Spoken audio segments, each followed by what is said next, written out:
Hey cooking peeps! On the show today, we're going to do a product test and review of the Efficient Kit commercial stand mixer. This is a 7-quart mixer and it is very special. This is the very first mixer from Efficient Kit that has ever reached the US. And we have the honor today of doing our test and review. So join me as we do a product test and review of the 7-quart commercial stand mixer from Efficient Kit.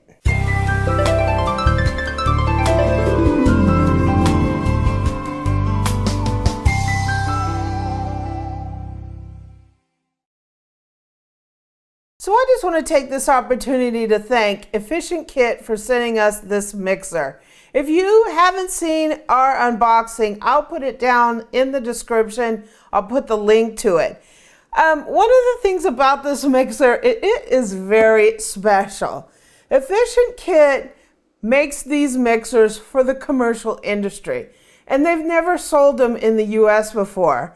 But we are the very first people in the US that get to give this mixer a little whirl, right? And one thing that's really interesting about this mixer is I saw this being made. I saw a video of this very mixer being put together, and on the back, the label says that the model number of this mixer is the Amy edition. So this is, a really special mixer to me. Efficient Kit, they're really great people. I'll put a link down to their website where you can take a look at this mixer and see it. It is pretty cool. It is a 7-quart commercial mixer, and we're going to put it through our normal test and review. So we are going to be using the paddle to make some peanut butter cookies. We're going to be using the whip to make some whipped cream, and we're going to be using the dough hook to make some bread dough. So let's get to it. So the first thing I always look at is sort of the overall look and feel of the mixer. How do I feel as a home cook? What kind of experience am I going to have just on the general, impressions of this mixer? So like I said, this is a 7-quart commercial mixer. It is a tilt head mixer, so you just tilt the head up. Wow, right? It has your paddle attachment, and these are nice big attachments. They are burnished, so you need to hand wash these. I wouldn't put them in your dishwasher. We also have our dough hook, and this is for kneading dough, and look at the size of that baby. I mean, these are nicely weighted attachments. And then we have our whip. Look at that, our whisk. So these go on like your standard stand mixer. You go up and you push it over like that. It has this very big, generous sized bowl. Look at that thing. That is beautiful. With a handle, which makes it easy to scoop stuff out. Love that. So you just put the bowl back in here. Comes in several different colors. It comes in this yellow. I know that there's a blue. I think there's a black and a red. You can see all the colors on their website. One of the things I can tell you is, this mixer is made for the commercial industry. So it's not going to be like this, super fancy, luxurious kind of mixer, because this mixer is made for mixing, right? It is very cute with the color. On the camera, it looks a lot brighter than it is, but it's sort of a true yellow, at least this one is. And it has this nice band around here that gives it a nice trim. It is substantial. It's not a mixer that you're going to be tossing around. It is made of metal, and it is a very well-priced mixer. A lot of mixers we tested that are inexpensive are totally made out of plastic. This mixer is made out of metal, and you've got heft to the mixer. So it's not going to be one of these flopping around your counter kind of mixers. So one thing I noticed when we unboxed this is look at the model number on it. This is the Amy edition. This is basically the first mixer that's ever come to the US from Efficient Kit. And I'm so honored when I saw that when we unboxed it. That was just crazy to me to see my name on a mixer. But this mixer was built at 110 volts. If you're not in the US, they do make it 220, or you can order it as 110. It's 350 watts, which that's a little different in terms of a DC motor. And I'm kind of having some questions about when some of these mixers say, oh, we're 1,000 watts, or oh, we're 1.3 horsepower or whatever. Whether that is really 100% correct. So I'll just put it at that. I can tell you that the Hobart that we have that I recently got, it was about 300 watts as well. So I'm not exactly sure where they get this 1,000 watt or 1.3 horsepower or whatever. I think they're just using some kind of weird math. So when you open the head of the mixer, you just raise this and the mixer goes up. When you close the head of the mixer, you raise this and it goes back down. You just want to make sure that you don't when you raise it up like this, that you don't put it all the way up because it locks it then again, right? So that's a locking position. So you want the mixer to be here and it'll lower down. So my feeling on the overall look and feel. This is a commercial mixer. It is used across the world in different countries in a commercial setting. So it is built to be used every single day. It's not built to be this glamorous thing sitting on your kitchen counter. It's built for mixing. So I give it a lot of credit for that, and for this to come in to a home and a home cook using it, I think this whole concept is really interesting because a lot of people are complaining about the major brands, that there's a lot of quality issues. And if we can get a hold of a mixer that is designed to be a workhouse day in and day out in a commercial setting, when you bring something like that to the home, home cooks can definitely take advantage of that. Because I think of myself as not just a home cook. I think of myself like they do in the electronics industry. The electronics industry uses someone who is a home user but uses it in a professional manner. They call that a prosumer and not just a consumer. That's what I feel like I am, and a lot of you are prosumers, because what we are is we're home cooks that go to a whole different level. We don't cook professionally, we don't cook in the industry, but we demand out of our products a higher level than your typical, big box sort of consumer type of good. And the idea of bringing a commercial mixer into the home a lot of times hasn't been available because commercial mixers are these huge things that are like 20 quarts, and they sit on the ground and they're like these monsters.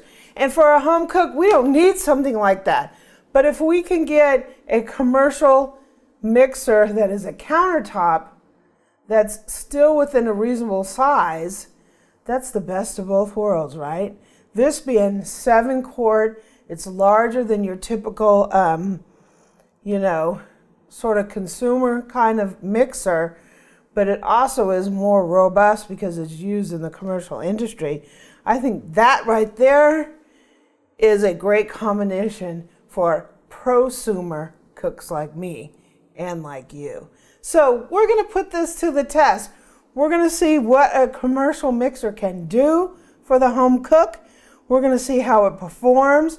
I think I'm going to judge it not necessarily the same as a consumer type mixer, because the consumer mixer, they're looking for, pretty. And the prosumer is looking for, let's do this, right?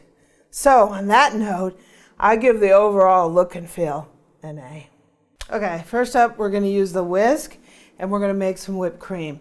I put the bowl and the whisk in the freezer for maybe 10-15 minutes to chill it down so the cream will whip nicely.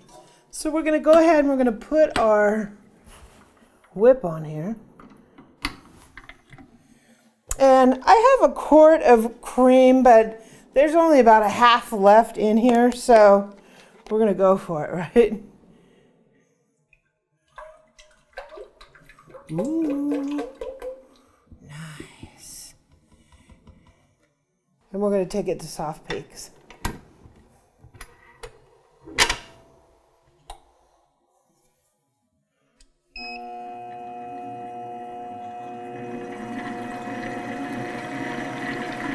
Nice. Wow.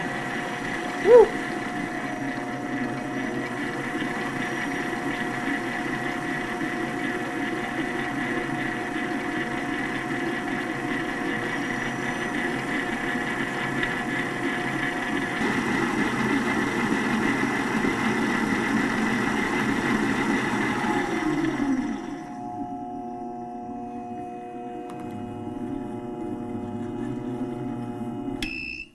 Wow, okay.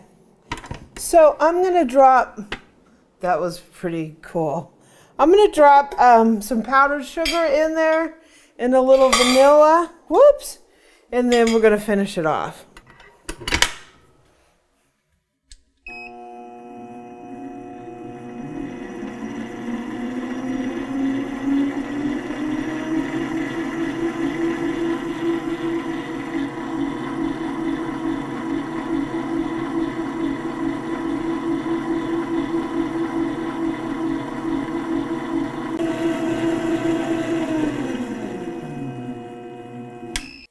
Okay, so, wow, we have really, really nice whipped cream. Woo!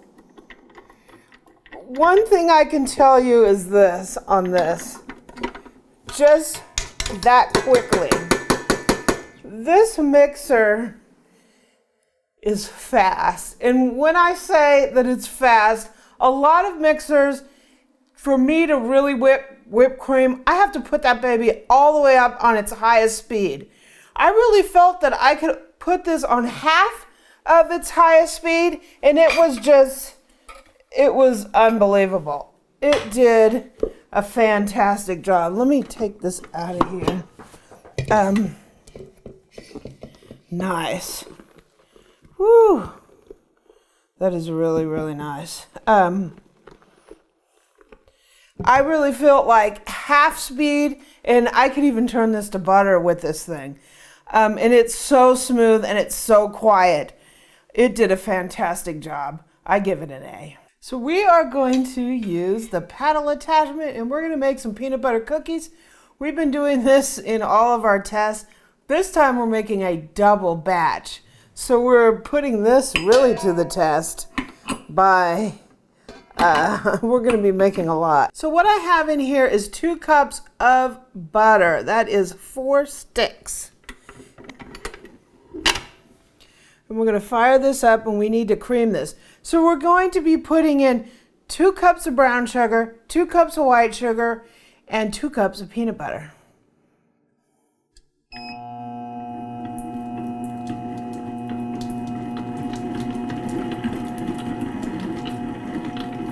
One thing I can say is this mixer is really quiet. In goes the white sugar.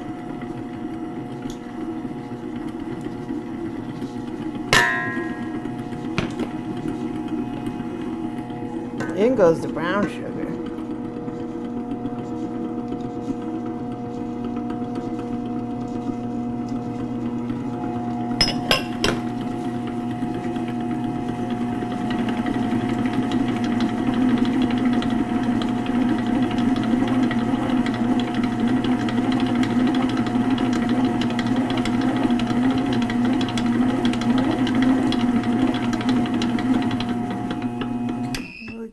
Let's scrape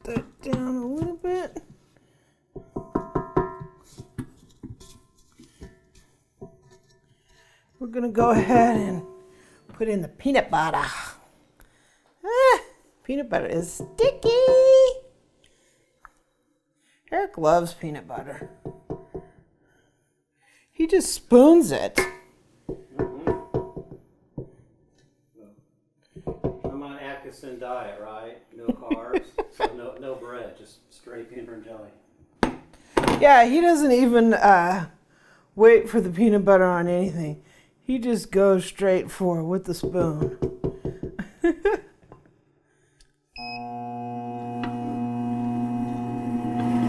Woo!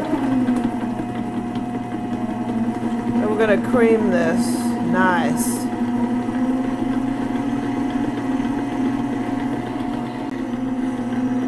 We have this just on a 4. Sweet. Let's scrape it down here really quick. Wow. It's doing a really good job. I mean, that's even on a 4, and it's just nice and quiet. And just creaming it really, really nice. Okay.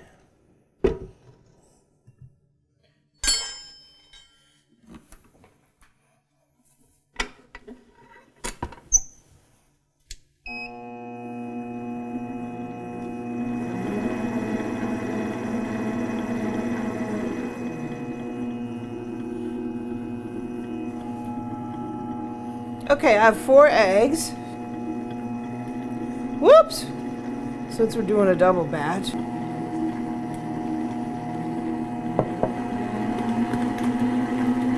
Wow. It's doing a great job. Look at that. I think I only have like on a 4. 6. Woo! This is a 6. If I turn that up on a 10, wow. It definitely has a lot of power. So I have 5 cups of AP flour here. I'm gonna put some baking powder, baking soda, and salt in here. And I'm just gonna combine these.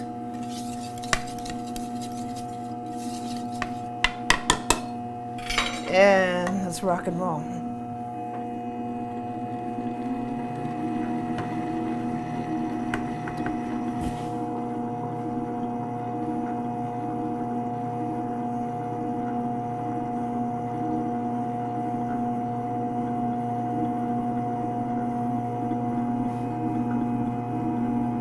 Usually about this time, I have to turn the mixer up a lot.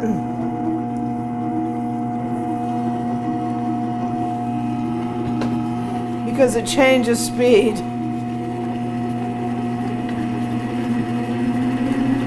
Woo!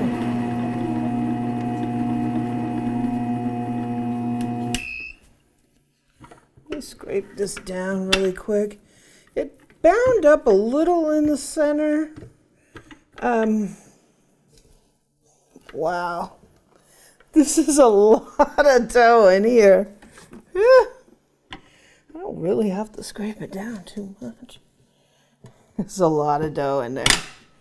Woo! I'm used to making mostly single batches of this cookie. I could tell you, when I use a lot of mixers and I start putting that flour in, I have to raise the speed up because it starts bogging. And I didn't get that with this mixer.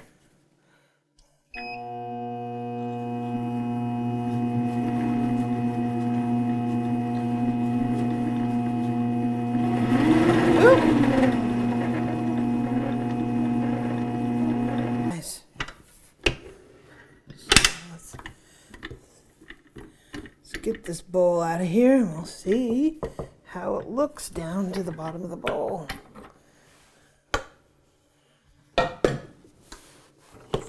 Wow, that's a lot of dough. It's thoroughly mixed clear to the bottom of the bowl.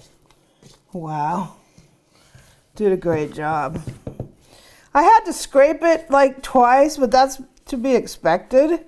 I mean, Even some with the scraper paddle, you have to scrape it a little bit. It did a great job. I give it an A.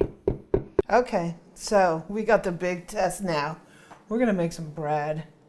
We're gonna make 2 loaves of bread. And I have the dough hook here. So we'll go ahead and lift this bad boy up.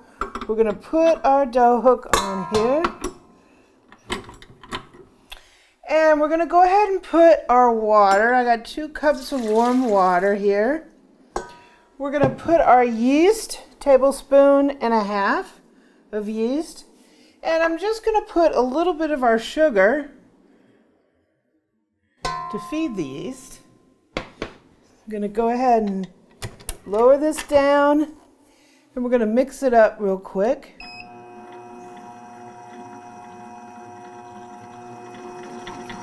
Ooh. And we're gonna let this proof about 10 minutes. So we have some little bit of yeasting going on in there. So what I'm gonna do is I'm gonna turn this on. Nice. I'm gonna put the rest of our sugar in. I kind of feel like there's a little bit more room here to add things than some other mixers that I've used. So I have some oil. You can certainly use butter on these. So I'm gonna put in half of the flour, and then I'm gonna put in the salt. Then I'm going to put in the rest of the flour, because you don't want your salt and your yeast coming together because they're not happy with each other. They're not happy with each other. Okay, we're on a 1 right now. Usually you don't want to take it more than a 2, maybe a 3, but you know, you want to keep it low for bread. So we're going to start. We got 6 cups of flour here.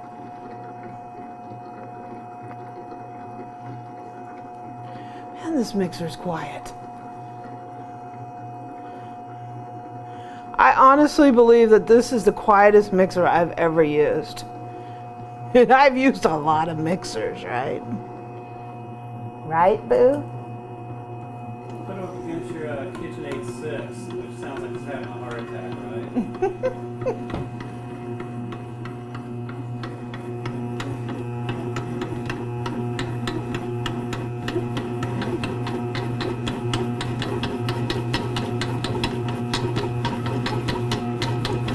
We have a little bit of bouncing around going on.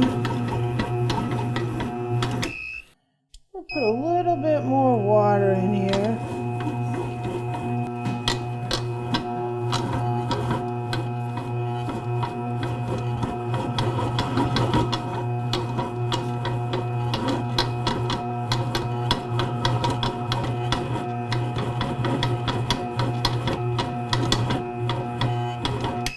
Okay, let me get this out on the board and see what we have. Okay, so I have the dough out of the mixer. And the dough feels pretty good, but I can tell you the mixer struggled. It's a nice looking dough. But it also, the mixer struggled. It just really wasn't, you know, doing quite like I would want to see.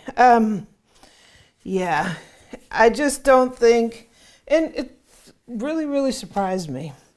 It really surprised me. It just wasn't, anytime that dough would get between the wall, the bowl, and the dough hook, it was struggling with it. I would say on dough, I give it a C.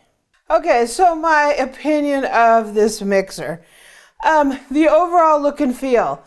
What I like about it is that it is a commercial mixer. One of the things I've noticed after using it is the vents are in the back. So there's no risk of a lot of mixers that we've seen where they put the vents up front so then the flour gets sucked into the motor. The vents are in the back. That is absolutely fabulous. I really think on the whisk and the paddle, it had great power. It was nice and smooth, and it was just really great. It did a fantastic job on the cookies and on the whisk. I think the biggest problem was with the dough hook. It just didn't move that dough around. I got a decent piece of dough, but I don't think the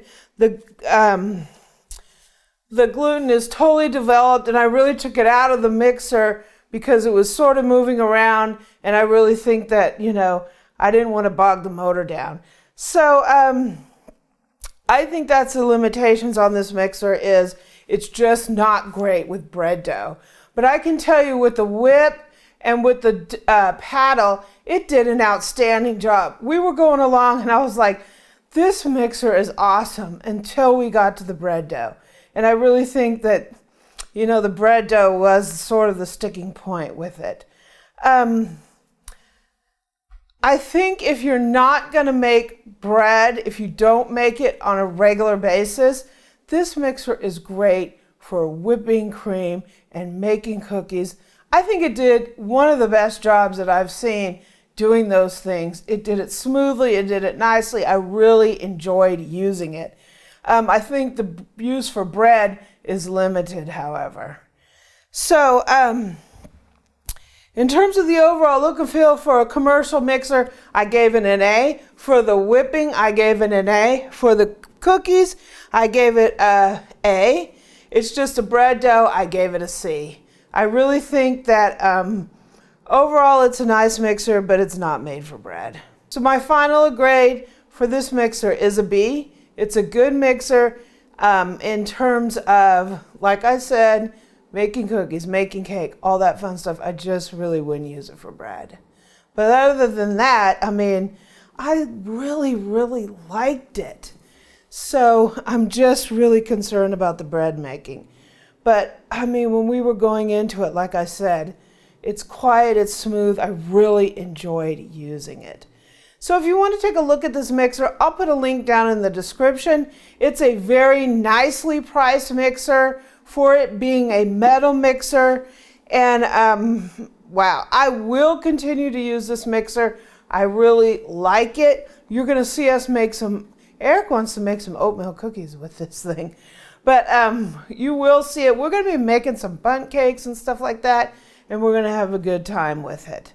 But link is in the description if you want to take a look at it.